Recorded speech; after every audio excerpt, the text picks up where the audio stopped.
at this point, I want to thank all the speakers that we had in this session. Thank you very much for, for really interesting talks on networks and related subjects. So we have about 30 minutes for discussion now before we break. And Valerie, I don't, because of all these messages in the chat, I don't see the questions anymore. Yes, I just sent you the one that I posted in the beginning. I think it was initially addressed to Brian Fath, but I think also Bob Ulanowitz could be a good respondent to the question. I just sent it to you, Ursula. I cannot see it. Okay. Oh, sorry. I can scroll down all the 800 and something messages. Then I just I'm going to try my best to say it orally. So Bob, the question came up about the centripetality. If the system moves away from equilibrium, shouldn't that be centrifugality? That's what I can say from the chat, and that's the only question that was posted so far. But please, there is still time. Bob, you're muted, Bob.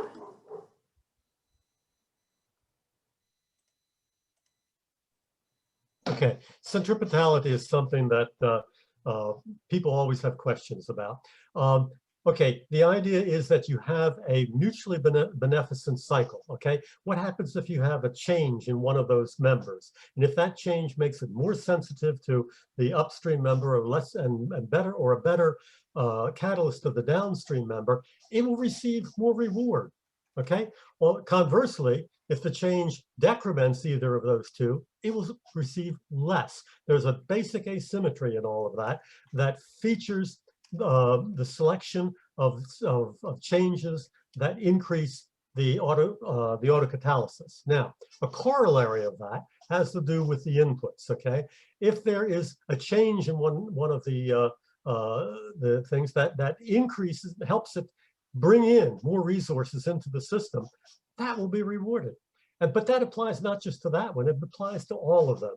Okay, so that the idea is over time, that autocatalysis causes centripetality, causes the intake of greater and greater resources. Now, from a thermodynamic perspective, you're absolutely right. There's more entropy produced, okay? But that's the universal balance. If the balance is on the system itself, it's definitely centripetal. Now, and I'll go even further. I'll go further out on a limb. Evolutionary theory is predicated around competition, essentially. But you can't have competition without mutual beneficence at the next level below. Mutual beneficence is primary. Competition is derivative and secondary. None other than Bertrand Russell, famous philosopher, who talked about it as chemical imperialism, said that it is the major driving force behind evolution. And I concur with that. Thank you very much, Bob. I think that there was also a related question to that right in the beginning, and might have been directed to Brian, and that was what then has the centripetality to do with resilience specifically? How do these two concepts connect? Yeah, so I think it also had something to do with circular economy and closing the loop as much as possible. So building off of what Bob had just mentioned was that as that system is able to reinforce itself, it's able to take in more resources and get those benefits from that. And that's also, as has been called, the sucking up of resources as well too, though, right? So it's basically becomes a self-reinforcing flow. But then with resilience, and again, we've already seen several different definitions of resilience, and the last one being Felix's, which was quite nice as far as the band of width in which you're oscillating as you're going along an adaptive cycle. And so so thinking about the being able to maintain those positions that you're in there, not getting too far afield.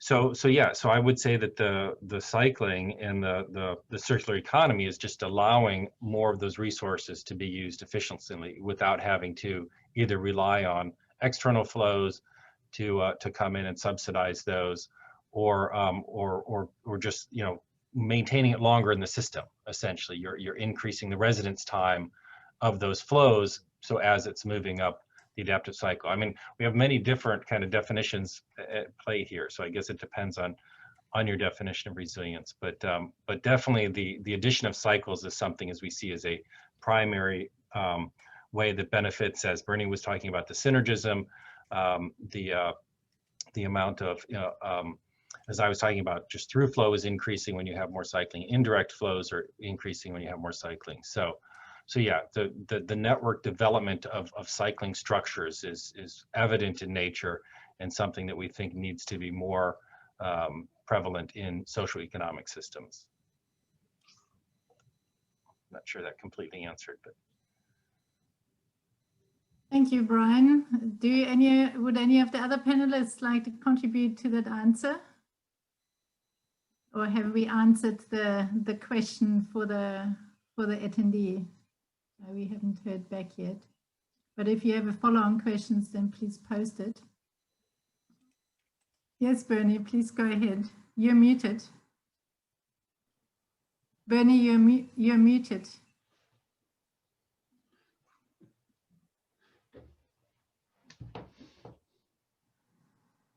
You hear me now? Yes. Perfect. So if you take two entities that are transferring some substance between them, we represent, in a graph representation, we have node and a link connecting them. But it's helpful for me, at least, to think about, to break that connection down into two parts. One, an outgoing part from the donor, and the other, a receiving part by the receiver. And they are connected in the middle by what we call an identity constraint of coupling. Okay, and that identity constraint is quite rigid in the sense that everything that meets that node, non-existent node in the middle, goes to the receiver that comes from the donor. So the centripetal process is experienced by the receiver. But the outgoing process, the donating process, is a centrifugal process. And what I'm trying to say is, aren't these two processes always reciprocally involved in any kind of network? It's hard to get one without the other. So look to Bob Ulanowitz for.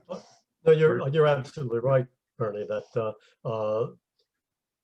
first of all, thermodynamically, on the whole, the system is dissipative. It has to be. That's the second law, and the two have to be balanced. The idea here is that mutualism, indirect mutualism, will cause the sequestering, as Brian talked about in cycling, cause the sequestering and the reuse of material. And also it brings in more from the outside. I mean, we see this in marine systems around coral reefs. I mean, you have this coral reef in a desert of an ocean, and you suddenly you come to the coral reef, and there's this enormous increase in elements and energy and everything, and it's all being centripetally drawn in and sequestered by the coral reef. I'd like to say something about your fields that you talked about, Bernie, because I think it's an important thing. You said the physics was objects and fields. John Hart, who works with thermodynamics and ecosystem, and I've discussed this as well. He feels that there's such a thing as an ecosystem field, which I think is what you're suggesting. And I think there's something to it, but it's going to be very different from a gravitational field or an electrical field, in the sense that causality is distributed.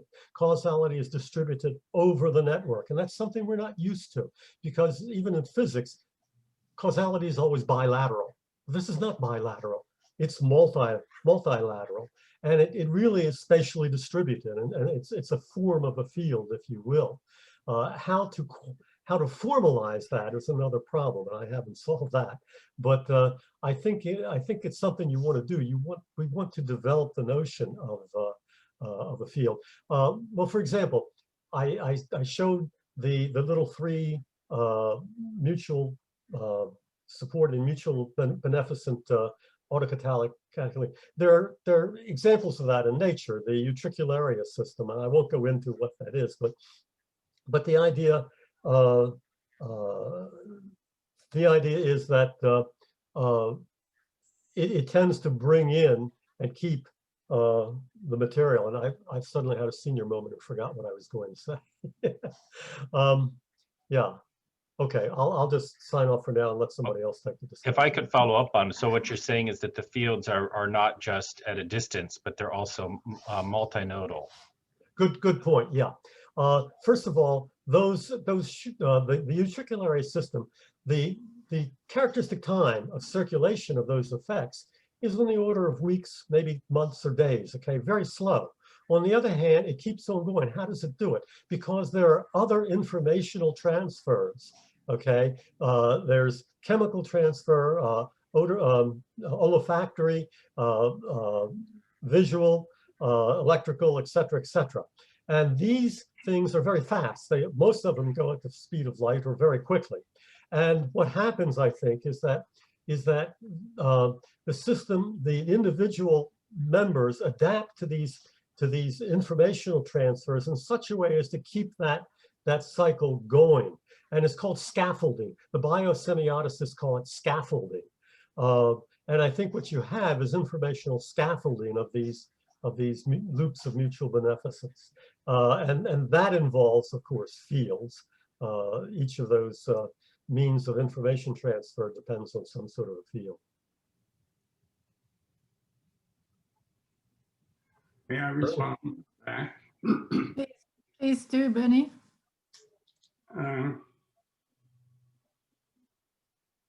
Bob is an advocate of Popper and the notion of propensities. And isn't that a word that is suggestive of a likelihood of something going in a certain direction? And isn't that a field phenomenon? That's what fields are doing. Mm-hmm. They are directing energies and matters along pathways with different likelihoods. So that's one point. Bob, you want to respond? I would agree wholeheartedly. And what I'm worried about is people taking too much of a didactic approach to fields and thinking that it's all like gravitation, like light, et cetera, et cetera. We have colleagues, if you remember Emilio and the lady's name, Larissa, who brought the concept of physical coherence domains into ecology. I think the dynamics of a coherence domain applies to ecology, but it's not in the literal sense of quantum theory, okay? It's not on a Planck scale. It's at a larger scale, a different thing. So we have to learn to translate these ideas, like fields, into something different from their appearance in physics. That's my point. Let me give an analog of something that's commonplace in the environ approach that touches or could be made to seem to touch some quantum ideas.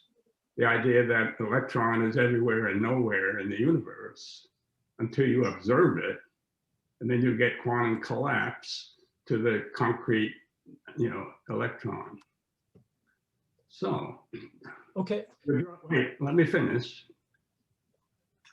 In our area, we have environs, and the nodes in the environs are non-existent. They are everywhere and nowhere until you make an empirical observation on what those environs are represented, and then they all collapse and become part of that. So so I would then suggest that the differences between, there probably are more similarities and differences across the scales of organization if we choose to begin to develop that. Yeah, I would agree. And as a matter of fact, Diederik Ernst and Sandro Sosso at the Freie Universität Brüssel have an active research program going, trying to show how ideas from quantum physics apply to ecosystems. And you've just given us an example, and I think they are many. The thing that I'm warning against is don't take them too literally as quantum phenomena at the Planck level. Okay, I'm an engineer, and I engineers used the look word at the- analog in my description, and Yes, for now, they're analogous yes. points, And okay? I agree wholeheartly on that. I just warn against. Maybe we might the- actually begin to discover some of the commonalities between the levels, and they're widely separated as levels of organization, obviously. Yeah. Just as an engineer, I worry about mixing up dimensions and start talking about things that are valid only at the very microscopic level of subatomic phenomena, and suddenly transforming them to the macroscopic world without looking at the dimensions concerned. That's my only concern as an engineer. We probably would agree, though, that causality in reality is uniformly expressed, whatever the levels of organization, and the constraints would be on the levels of organization themselves, and the inability of a propensity to be expressed at one level simply because there's a lot there that is different versus at another level, and so on. But pursuing the notion that laws are fundamental. Have any of you read Frank Wilczek's book called Fundamentals? It was last year, I think, came out, and it, for me, is a revelation. It talks, for example, I think the first chapter is there's plenty of time, and then it goes into time. And the second chapter is there's plenty of space, and it makes the point that there's more space inside of entities going downward toward minus infinity than there is outside. And especially to an observer, because an observer like ourselves, and this is why we have mechanistic and reductive sciences, because we're able to, with our own span of space and time, our own cognitive apparatus, we're simply able to go in further and more than we are able to go out. Things get very diffuse very quickly going out, but they get very dense going in. And we stop right now at string theory, which is what, 4 or 5 levels down. I mean, only, okay? But if we're going to minus infinity, but anyway, it's a fascinating book because it brings those kinds of perspectives up to the surface. And in fact, it was that book that began to trigger our attention to fields as being a part of what we've been doing all along, and just we've been using words like propensities and so forth and relations and because they fit our science, they fit our empiricism, they fit our concepts. But so the field theory presently is as much as we can begin to learn about it. Of course, it's all mathematics. When you start pursuing it, it's pretty high level mathematics. So it's for ecologists like ourselves, difficult areas, but conceptually, it's rich in possibilities. Okay. I would just, in the beginning of my talk, I tried to emphasize that physics is all about objects and laws. Ecology is all about processes and heterogeneity. The laws of physics are all homogeneous. This is a limitation people don't think. We've got to learn to think about heterogeneous, massively heterogeneous systems, which organisms and ecosystems are. And Gene Odom, back in, was it 69 or something like that, had this thing in Science magazine, said that ecology has to lead us forward into the future. And this is what I'm suggesting. We're dealing with a very heterogeneous world of processes, okay? Very different from what physics treats. That's not to gainsay physics. Physics is wonderful and will keep on giving us beautiful insights into nature in the homogeneous realm. But we as ecologists have to develop a new direction to look at living systems, because physics has its limitations in accommodating life. Process thinking doesn't. Thank you. Yeah, I should warn any students out there, don't repeat any of these things in tests. I've had people fail because at exams because they repeated what I said. They're not accepted ideas. They're all, out there. No, I've always been a little more vertically oriented than you, Bob, and so and that is to say one thing building on another. Yeah. So and that's a direction I find comfortable, even though it's very hard to get to the next level, perhaps. And Yeah, but you see, that's like what's his name, Daniel Dennett, I think, talked about evolution as cranes built upon cranes. Okay, I didn't like that. The only eureka experience I ever had, I was in my garden and I was thinking, no, that's terrible, that's terrible. And I looked over at and there was my muscadine grapevine. Okay, I planted it, it's set up a vine, it put out runners, it had grapes and so forth, fine. But then it also put down adventitious roots into the ground. And after a while, the main trunk rotted away and it was being supported by the adventitious roots. I think this is a better analog of evolution. It's not only just up, it's up and down. So yeah, you know, I am mixed up going up and down. I'll confess to that. So thank you very much. It's fascinating listening to the conversation. We have a few more questions in the chat that I would like to read out. One is, how should self-feedback in compartments should be treated when assessing mutualism? For example, compartments retain energy, but interactions among them contribute to high overall dissipation. In brackets, systems redundancy is higher than efficiency.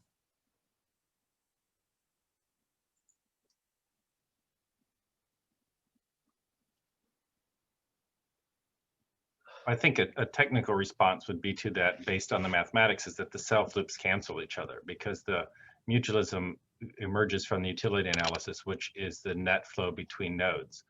And so if a flow is receiving and sending the same flow to itself, then that just mathematically it cancels. And so you can keep it, you keep it in your flow matrix, but then again, it cancels and not shows up in the actual power series analysis of mutualism. Now, it would show up in the information assessment, though, I believe, that Bob described, so that it would contribute to the system's redundancy, but not, and it would be a more redundant system. But those are again different analyses. One is looking at the redundancy versus efficiency, and the other one is looking at the mutualistic interactions in the network. So somewhat of a technical answer, but that's how I would treat it. Thanks, Brian.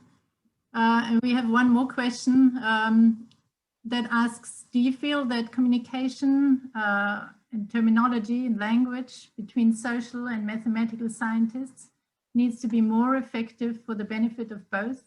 Is the meaning of communication not the effect it has on others? Both perspectives are tremendously important for meaningful outcomes from the interaction. We would like to tackle this question. And sorry, but it was also added from the person Rico De Faria. He asked and wondered if Ika Dannhofer would sympathize with the predicament. I'm leaving the word to Bernie. Just my own observation. We have a team, a group of mathematicians who work with us, and what they prefer to do is mathematics that is interesting.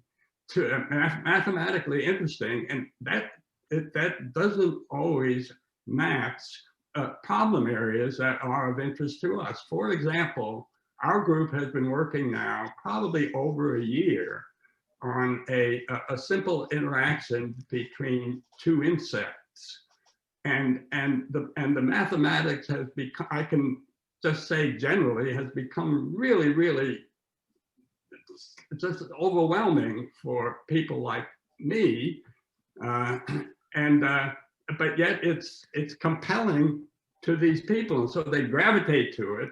And we can't get any of our other work done and any other ideas advanced for the moment because they prefer this. So that's one thing we have experience in working with our colleagues, and would that we could find a way to bring people to problems that we can define more readily from our experiences than they are able to. But once defined and cast in mathematical framework, it's incredible what can be done. So that is something that should be cultivated.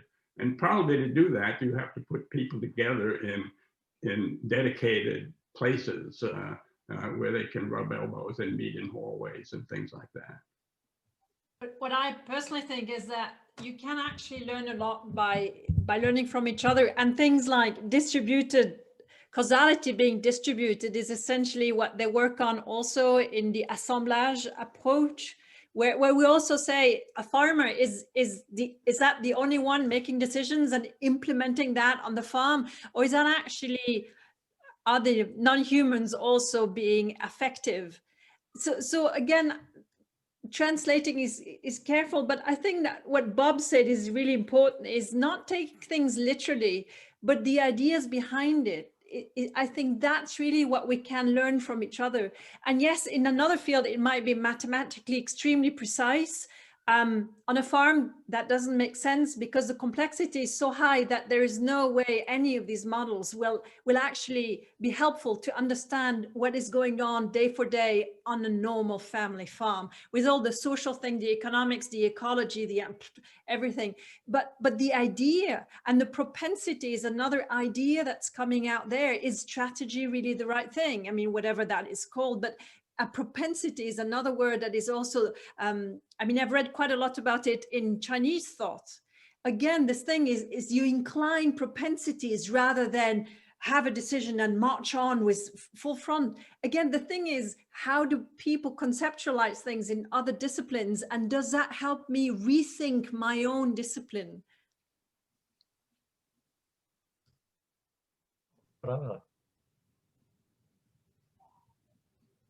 Thank you very much for your answers. I see we have another question in the Q&A. We decided to treat it in the next session. I think, Bob, did you still want to say something? No, I just said that Søren has his hand up, that's all. Sorry, Søren. Please go ahead. Thank you, Bob. I'm just using the tools available. So, well, I've been teaching in a topic called techno-anthropology for 5 years now, and I definitely agree that we need to harmonize much more than we do at the moment. I have students working with a new database called Exiobase, which is fairly advanced LCA. It's building on Leontief's matrices, but they don't know who Leontief is, that he was an economist or anything. And it's exactly the same basis that is used for both Bernie Patton's and Jovanović's approaches. And we are simply not multidisciplinary enough, or we're not good enough in teaching that kind of education at the moment. Well, in addition to that, you're facing all the things that Ika mentioned with the farmers, etc., so the more distributed solutions. And I've tried to have students working with farmers and networks analysis and so on. And it's almost impossible because the farmers are so individual that, well, at maximum, you can group them into reaction patterns, but that's it. So, but I'll come back to that on Tech Openness, I guess. So, yeah. With regard to Ika's point, my first book had a lot of equations in it. Never sold anything. So the next 2 books, there was almost no equations. The idea is to take these the results of mathematics, which is wonderful, and put them into simple terms, some sort of an aphorism and so forth that any educated layperson can understand. It's a very difficult task, but it's necessary. And I think that's why you might have noticed that I use a lot of comics. I think that it's one way to get messages across. And if we want to contribute to the transformation of our society, we need to start to learn to communicate with people who are not expert in our own field. And yes, I agree, it's extremely difficult. But I do think it is a responsibility that we have, because if not, we just stay in the ivory tower and we do wonderful development, conceptual development, proofs. And I really believe strongly that they have value, but we shouldn't just talk to one another. We need to talk to other disciplines and to everybody. And that is also a responsibility that we have as honestly, as people paid by the taxpayers. You know, what am I giving back to them directly? Thank you very much. I think Valerie is putting us onto the next point, and that is break. I want to thank all the speakers in this session, all the panelists, and all the attendees for your questions.